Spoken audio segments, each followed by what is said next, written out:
Everyone, with school ramping up this fall, we wanted to take some time to share some of our COVID responses and policy that are in place moving into the fall.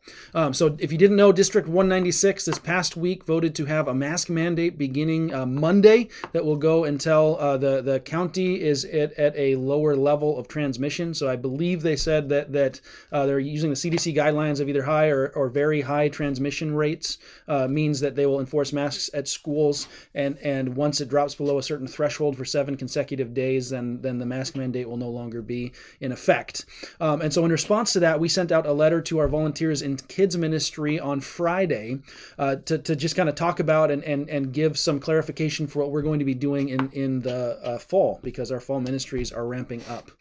So with that said, one of the things I need us all to remember is there are a wide variety of opinions on this in the church and on the overseer board. So we're trying to do the absolute best we can to be respectful of everyone that we're talking to. And what that ultimately means is we're trying to, the way I've kind of been thinking and describing it to people is it feels like trying to thread a huge rope through a little tiny little needle.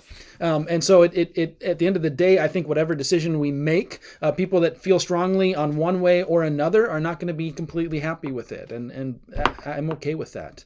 So what we are asking is we are not enforcing a mask mandate. We are simply asking or reminding people to continue abiding by the policy that has been in place since May. That policy is if you are not yet vaccinated, you are encouraged to wear a mask.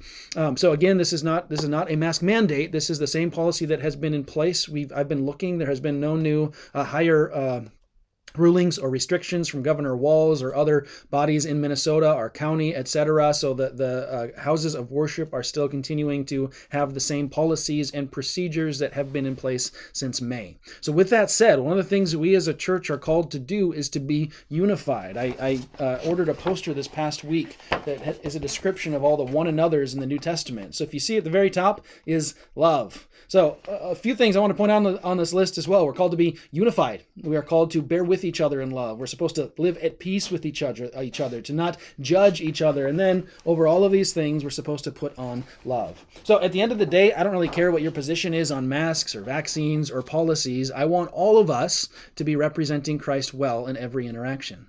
I also found an article that I thought had some helpful information about the vaccine and COVID, but there was some pushback to that. But just to be aware, just because I link to an article does not mean that is our stated policy or position. I link to these articles as a way to share information for you to be thinking and distilling through. If you read through it and then want to just completely dismiss it, that's fine. I'm just trying to be a resource to help equip you. At the end of the day as well, I, as I'm sure many of you are, am really tired of continuing to talk about this stuff. I am not a doctor. I'm not an epidemiologist. I'm not a scientist. What I talk about and what I want to and love talking about is the Bible. And the Bible actually commands us to be compelled by Christ's love and to demonstrate the fruit of the Spirit, which is love, joy, peace, patience, kindness, goodness, faithfulness, gentleness, and self-control.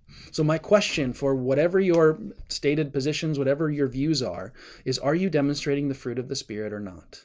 That's what Christ has called and commanded us to do, regardless of procedures, regardless of politics, regardless of how you are feeling about these issues. Whatever else is going on, are you demonstrating the fruit of the Spirit? That's my prayer. That's my hope for us. I was really encouraged that even on the overseer board, we can have a difficult discussion walking through this issue with both sides, many different opinions and thoughts represented. But at the end of the day, we were able to walk out of our meeting unified. That's my prayer for us as a church, because Satan comes to divide and destroy and try to tear us apart. But what Christ calls us to do is to die to ourselves so that we as a church can be unified.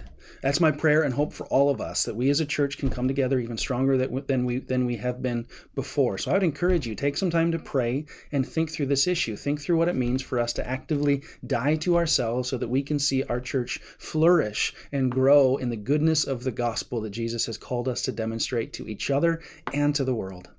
I'm praying for all of you and am hoping and praying that God continues working and blessing in our various ministries.